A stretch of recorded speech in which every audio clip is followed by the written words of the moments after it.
Mesdames et messieurs, très heureuse de vous retrouver. Bienvenue dans cette nouvelle édition de la rédaction du 15h. Voici tout de suite le titre de ce mardi 22 décembre 2015.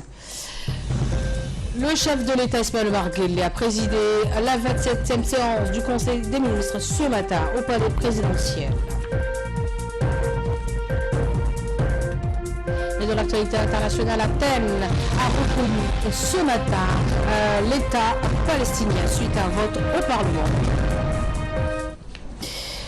Bonjour et bienvenue si vous nous rejoignez sur Télé Djibouti. Sous la présidence du président de la République, son Excellence Ismaïl Omar Guelleh, la 27e séance du Conseil des ministres s'est tenue au Palais du Peuple. Plusieurs textes ont été examinés et approuvés au centre de ce Conseil des ministres. Le ministre de la diplomatie djiboutienne et porte-parole du gouvernement Mohamed Ali Youssouf nous a fait le compte-rendu de ce Conseil des ministres. Je vous propose de l'écouter, un premier extrait de ce compte-rendu.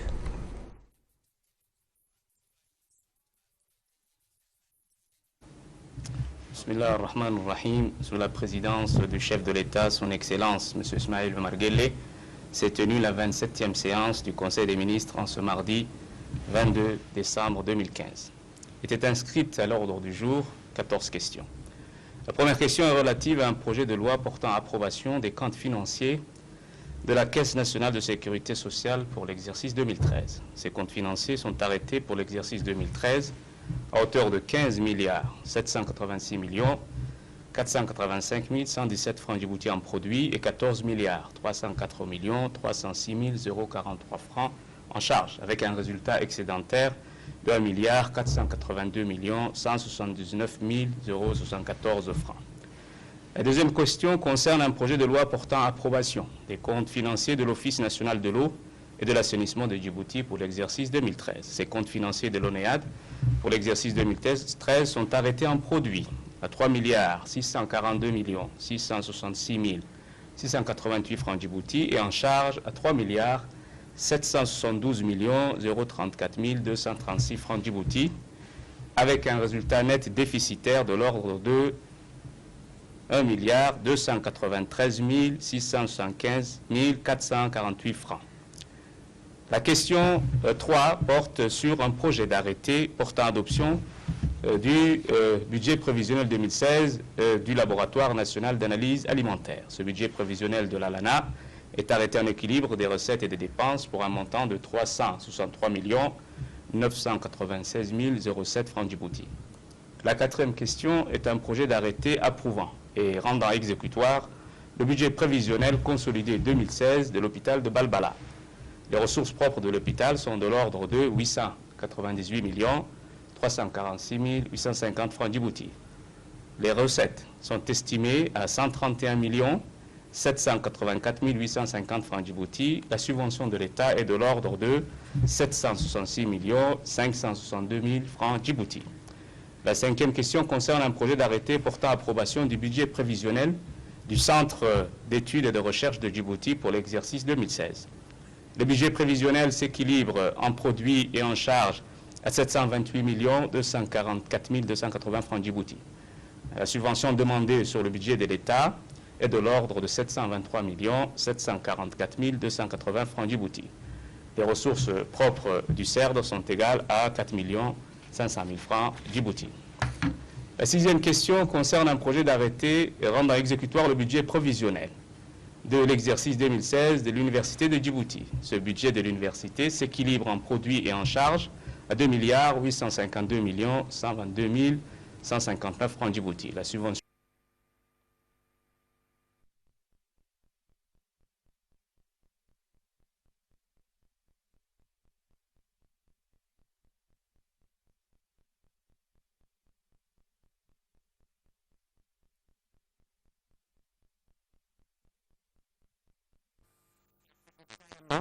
d'investissement, 13,34% de hausse en charges cumulées et de 14,89% de hausse de recettes par rapport à l'exercice précédent. La huitième question concerne un projet d'arrêté portant approbation du budget prévisionnel 2016 de l'aéroport international. Ce budget de l'aéroport se présente comme suit. Les produits sont de l'ordre de 2 803 433 254 francs Djibouti. Les charges d'exploitation 1 886 790 636 francs Djibouti et le résultat net est de 259 303 917 francs Djibouti. La 9e question concerne un projet d'arrêté approuvant et rendant exécutoire le budget prévisionnel 2016 de la Société internationale des hydrocarbures de Djibouti. Les recettes prévisionnelles de la SIHD sont de l'ordre de 33 613 873 661 francs Djibouti. Et les charges sont estimées à 33 117 366 848 francs Djibouti. Le compte d'exploitation de la société affiche un résultat bénéficiaire de 496 506 813 francs Djibouti.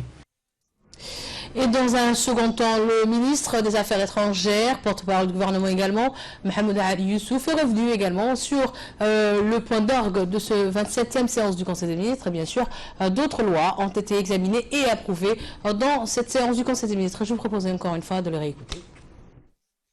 La 10e question est relative à un projet d'arrêté portant approbation du budget prévisionnel 2016 de la Société immobilière de Djibouti. Ce budget prévisionnel 2016 de la CID se caractérise par des produits d'exploitation de l'ordre de 5 187 658 920 francs Djibouti. Les charges de fonctionnement s'élèvent à 1 205 019 038 francs Djibouti. La 11e question concerne un projet d'arrêté portant approbation prévisionnelle pour l'exercice 2016 du stade Al-Haji Hassan Gouled Aptidol. Le budget 2016 du stade s'équilibre en recettes à 39 670 004 francs et en dépenses à hauteur de 39 670 004 francs. Les prestations de services de l'ordre de 8 420 000 francs Djibouti, alors que la subvention de l'État pour l'exploitation est de 31 250 000 francs Djibouti. La 12e question est relative à un projet d'arrêté portant approbation du budget prévisionnel 2016 de l'Institut national de formation sportive.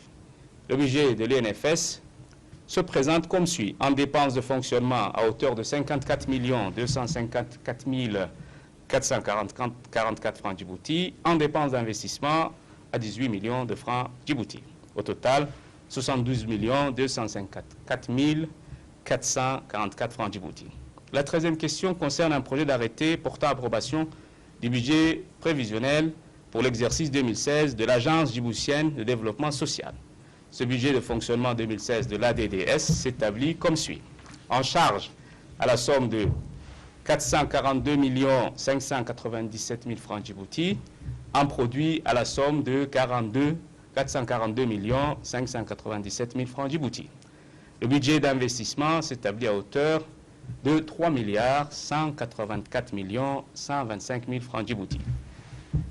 La 14e question est relative à un projet de loi portant approbation de la convention de concession minière d'exploitation industrielle de la perlite et de la pierre ponce entre la République de Djibouti et la Djibouti Perlite SARL. La dite société, qui dispose des capacités techniques et financières, s'engage à exploiter la perlite et la pierre ponce dans la région d'Arta. En fin de séance, le Conseil des ministres a débattu des incidents qui se sont déroulés à Bouldoro dans la journée du lundi 22 décembre 2016.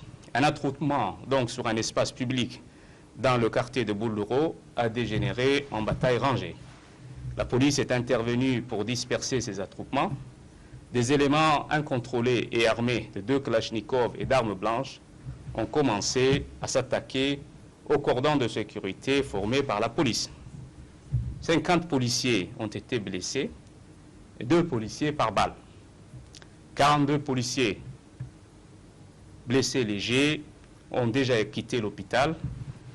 8 policiers restent encore hospitalisés. À la suite de ces incidents, 23 civils ont été blessés et 14 d'entre eux ont quitté l'hôpital immédiatement. 9 civils restent hospitalisés. Malheureusement, les autorités médicales ont constaté le décès de 7 personnes. L'une de ces personnes, parmi les 7, est décédée par une balle perdue. Il s'agit d'une jeune fille.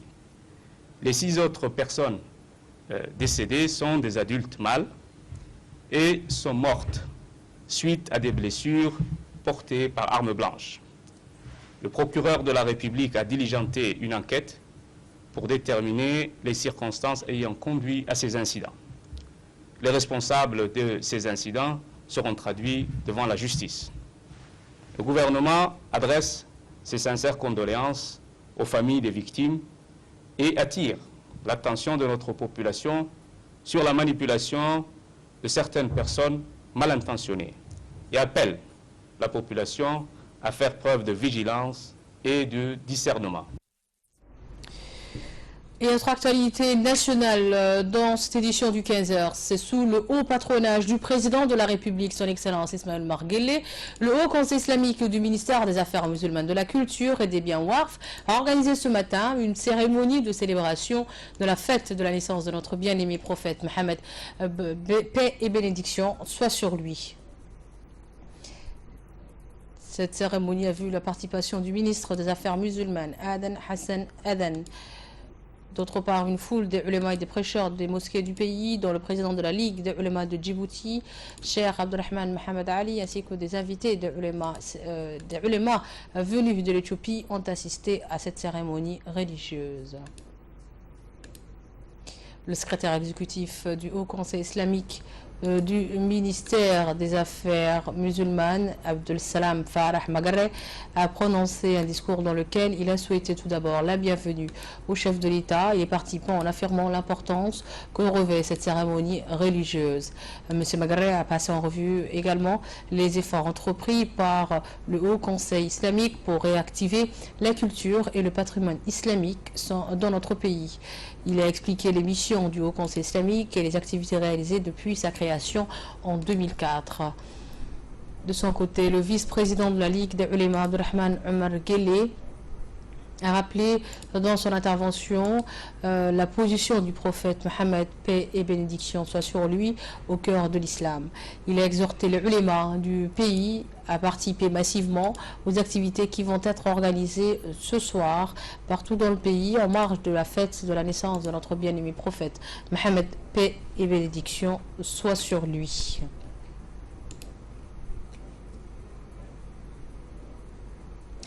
Le ministre des Affaires musulmanes et des Biens Waqf, Adan Hassan Adan, a exprimé sa satisfaction de participer à cette cérémonie de la fête de la naissance de notre bien-aimé prophète Mohammed, paix et bénédiction soit sur lui. Le ministre a remercié le chef de l'État, Ismaïl Omar Guelleh, pour le parrainage de cet événement islamique célébré chaque année le 11 du mois Rabi' al-Awwal du calendrier de Hijra. M. Adan Hassan Adan a affirmé également les efforts consentis par le chef de l'État en faveur de l'uléma dans notre pays.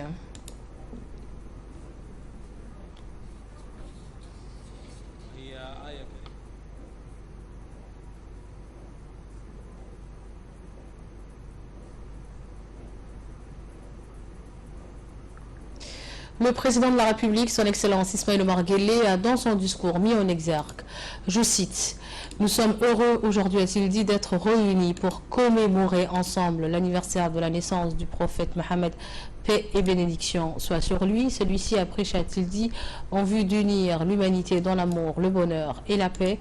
Le président de la République a poursuivi que cette rencontre est une occasion de nous rappeler, a-t-il dit, la miséricordieux sur terre que constitue le prophète du même est un exemple de bonne conduite et de savoir-vivre pour les musulmans. Le chef de l'État a ensuite souligné que l'enseignement et les valeurs morales qu'a prêché le prophète Mohammed, paix et bénédiction soit sur lui, est un moyen pour atteindre le bien, la sagesse, la justice, la sérénité, la stabilité et l'épanouissement. Cette noble commémoration de la naissance du prophète Mohammed est une occasion de renouveler, a-t-il dit, nous le peuple djiboutien, notre amour de la patrie, notre engagement en tant que peuple de respecter notre prochain, nos voisins, notre pays, tout en consolidant la stabilité, la paix et le bien-être.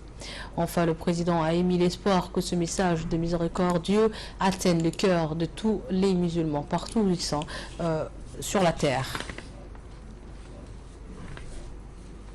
للإنسان من أجل تحقيق حكمة الله تعالى في إعمار الأرض والتآخي بين الناس والعيش في أمن وأمان واستقرار ورخاء.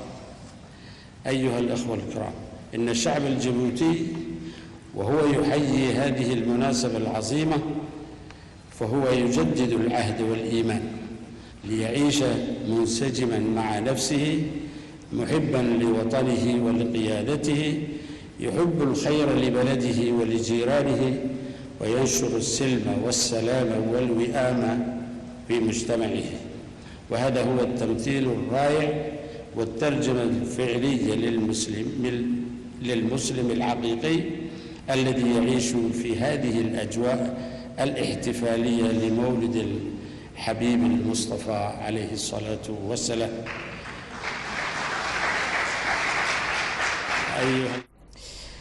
Et dans un autre, toujours dans le discours du chef de l'État, le président de la République, son Excellence Ismaïl Omar Guelleh, après avoir évoqué l'événement de la naissance du prophète Mohammed, paix et bénédiction soient sur lui, a parlé également du sujet qui nous concerne tous en disant quelques mots aussi afférents au sujet il a rappelé, le chef de l'État, M. Ismaïl Omar Guelleh, a évoqué un hadith du prophète Mohammed qui nous apprend, a-t-il dit, que quiconque réveille un méfait endormi est automatiquement maudit devant Dieu. Certaines introduisent, bien sûr, s'agissant de l'affaire d'hier à Boldora Balbala, le président Guelleh a dit, je cite, « Certaines introduisent la zizanie et le conflit dans notre pays en vue de perturber, a-t-il dit sciemment, la paix et la stabilité dans notre pays. Ces gens, a-t-il dit, de mauvaise foi, veulent nous entraîner sur des chemins tortueux que nous avons depuis toujours évité d'emprunter. Ils cherchent, a-t-il dit, a poursuivi le président, à allumer le feu d'une guerre civile. Et si notre peuple ne prend pas en garde, a ajouté le président, notre pays risque de courir un grand danger. L'État, a souligné le président, est un État pour tous, garante de la paix, la justice et le bien-être de tous. Les citoyens et l'État ne confient à aucun moment cette responsabilité à aucune autre entité. Le président, en poursuivant son discours, a insisté sur le fait que nous constituons une seule tribu, unique et unie, devant sous le même drapeau, ayant l'islam en commun. Nous devons, a rappelé le président Guelleh, renforcer la fraternité entre concitoyens djiboutiens. Quiconque, a expliqué le président de la République, chercher à conquérir le pouvoir par le sang et par la force n'apporte rien au pays et au peuple, sauf la discorde, la destruction et le désordre.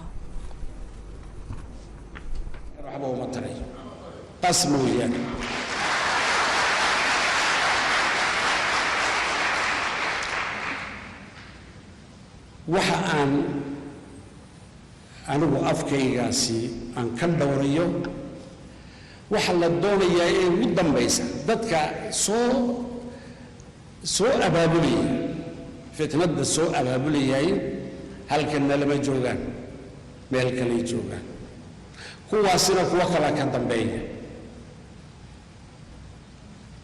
waxa ay doonayaan waxa weeye in aan horumarkeena joojin in ay asxaabteen iyo dadka aan la shaqaynayno ay nagu fardiyaan iyo kuwa ay doonayaan dadka aan xidhiidh wanaagsan oo walaalnimo aan la leenahay iyo waxqabad inayna garab mariyaan halkaa maxaad u maraysaan baa la naliya maxaad dowladda ula shiraysaan baa la naliya maxaad taa u soo dhawaynaysaan baa la naliya xor baan nahay baa leena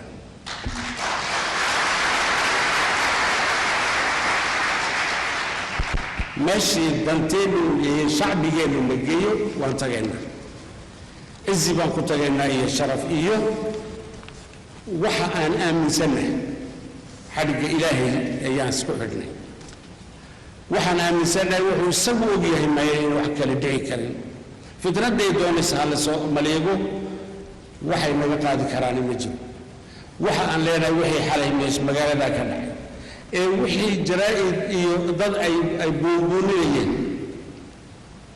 in mar labaad inayna dhicin taas way nagu dhacday mar labaad inaanay dhicin maan leena dad wixii naga dhintay iyo wixii naga dhaawacmayba allah shaafiyaan leena walaalihiin baan nahay baan lehay dadka oo dhan reerka la sheegay iyo reer kale iyo reer kale iyo diin kale iyo wixii la doona ha la yidhaahdo laakiin waxay tahay nabadda wada noolaanshaha isjacaylka daljacaylka iyo sharafta waddanka sidii loo ilaalin lahaa mid inaan ka nahaanaan doonayna dadweynaheennana waxaan leeyahay fitnadda ha la iska ilaaliyo waddankeennu ma qaadi karo qas ma qaadi karo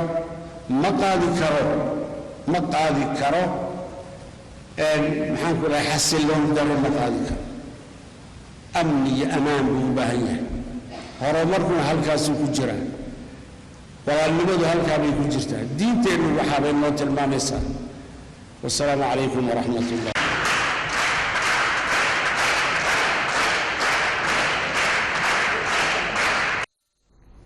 C'est l'heure de l'appel de la prière à l'Asr. On se retrouve juste après. Et nous ensemble pour la suite de ce journal et suite aux attentats de Paris, Bamako et Tunis. Le gouvernement, ayant reçu des menaces de la part des terroristes, a pris des mesures exceptionnelles de sécurité publique par décret pendant une période de 2 mois, notamment en interdisant tout attroupement. Cependant, certains extrémistes de l'opposition ont essayé d'organiser des réunions en plein Balbala, malgré les conseils de certains officiers de la police présents sur les lieux qui leur ont expliqué les raisons de ce refus, mais qui ont reçu une fin de non-recevoir. Alors que les policiers insistaient pour faire respecter le décret sur la mise en place des mesures exceptionnelles de sécurité et exigeaient que les personnes qui s'étaient rassemblées de façon illégale se dispersent, ils ont été subitement agressés avec des machettes, des sabres ou encore des couteaux et même des armes à feu, les obligeant à se défendre pour faire respecter l'ordre.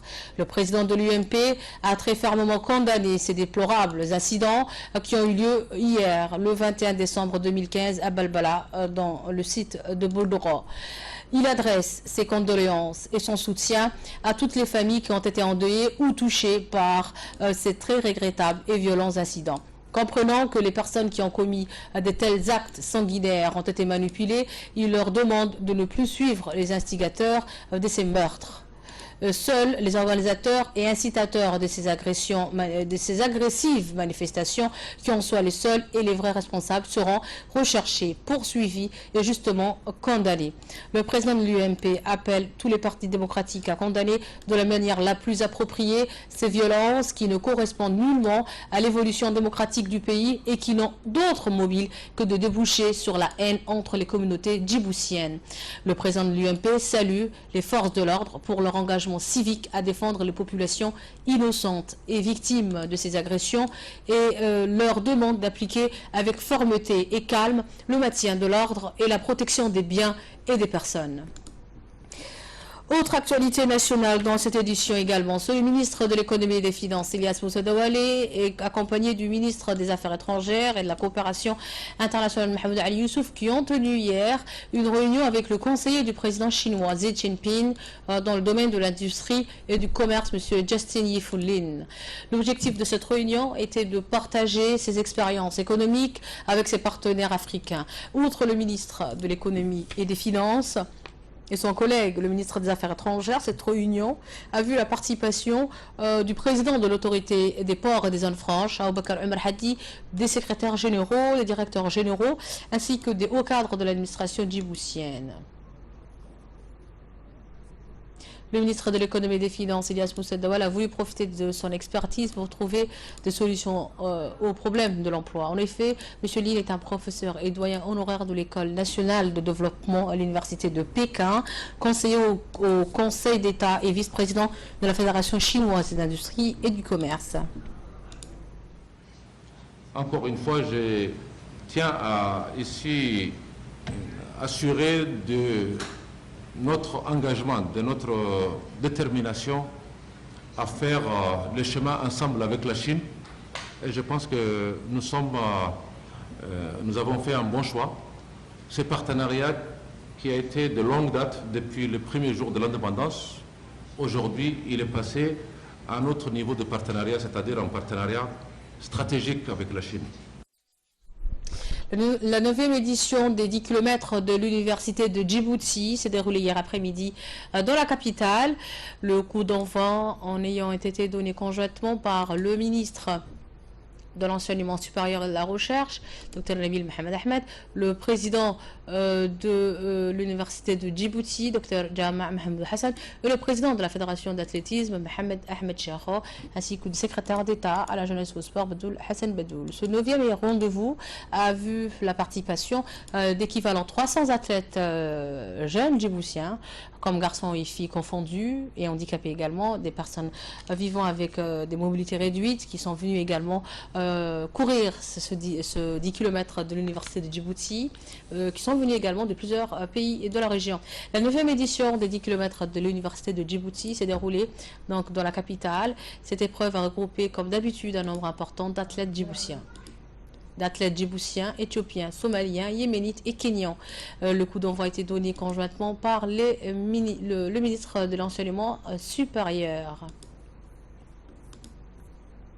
La seconde de 5 km a été l'occasion de voir plus d'une centaine de filles prendre le départ avec la participation d'étudiantes venues de la région intérieure et de l'université de Djibouti.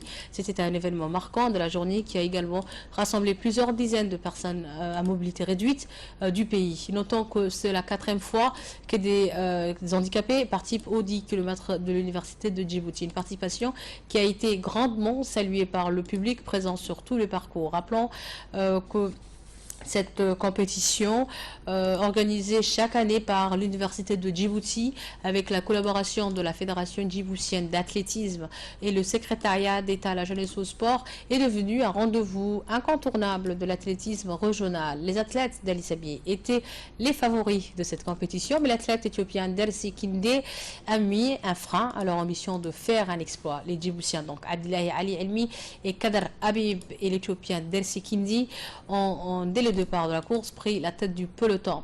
Sur 9 km, ce trio dirigea la course et c'est à 500 mètres de l'arrivée que Dersi Kinde fit son échappée belle pour finir la course en solitaire. Il gagna donc cette 9e édition, tandis que Abdillahi Ali Ilmi s'adjugea la seconde place. La 3e place est revenue donc à Kader Habib, idem aussi chez les filles, puisque la coureuse de demi-fond éthiopienne Gemise Desit Missou remporta la course chez les filles. Et actualité à l'étranger maintenant, la Grèce a reconnu ce matin l'État palestinien lors d'un vote au Parlement en présence du président palestinien Mahmoud Abbas qui a entamé depuis dimanche une visite de 2 jours à Athènes. Commentaire. Le vote de reconnaissance de la Palestine par le Parlement grec a eu lieu en présence du chef de l'autorité palestinienne Mahmoud Abbas. Mahmoud Abbas avait entrepris une visite officielle en Grèce de plusieurs jours. Le premier ministre grec Alexis Tsipras s'est félicité de ce vote de reconnaissance de l'État palestinien. Il a indiqué que la Grèce s'engage à l'instauration d'un État palestinien viable, indépendant et souverain. Cet État doit être créé sur la base des frontières de 1967. Elle doit coexister et vivre pacifiquement avec Israël. Le gouvernement grec a par ailleurs indiqué que le nom de la Palestine apparaîtra officiellement sur tous les documents grecs en lieu et place de l'autorité palestinienne. M. Abbas a remercié la Grèce pour son soutien. Des dizaines de pays ont reconnu l'État palestinien, les drapeaux palestiniens ayant été hissés le 30 septembre pour la première fois au siège de l'ONU à New York, un événement hautement symbolique. Abbas avait alors réclamé à la tribune de l'Assemblée générale de l'ONU que la Palestine soit reconnue comme un État à part entière. C'est tout pour cette édition du 15h. On reste avec nous, bougez pas. Tout de suite, c'est le menu du Focus de Negad Fouad. Voilà, ensemble pour ce Focus Negad Fouad. Il me rejoint sur le plateau. Bonjour Negad. Bienvenue sur ce plateau. Merci à beaucoup. Et nous allons commencer ce Focus avec l'événement de ce matin, voilà, bien sûr, où le président de la République a participé. C'est la célébration de la naissance du prophète Mohammed.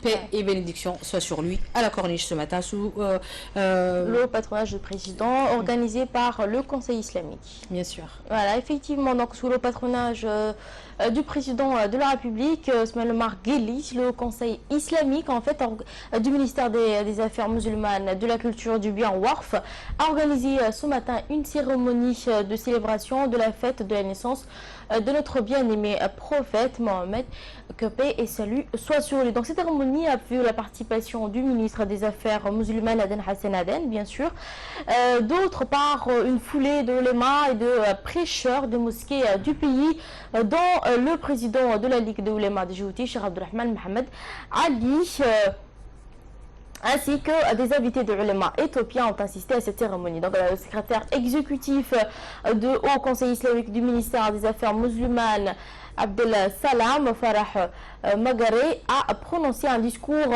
dans lequel il a souhaité la bienvenue au chef de l'État. Et les participants en affirmant l'importance que revêt cette cérémonie pour les religieux. Donc, Monsieur a passé en revue les efforts entrepris par le Haut Conseil islamique pour réactiver la culture et le patrimoine islamique de notre pays. Il a également expliqué les missions du Haut Conseil islamique et les activités réalisées depuis sa création en 2014, l'année dernière. Donc, de son côté, le président de la Ligue des Oulémas, Abdurrahman Omar Guelleh, a en fait rappelé que son intervention à cette occasion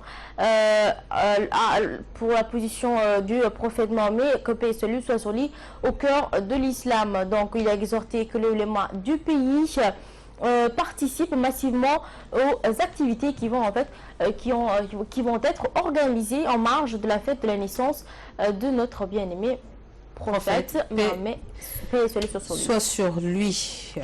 Et nous allons parler de l'actualité internationale. L'armée irakienne qui a repoussé Daesh en dehors de Ramadi. Voilà.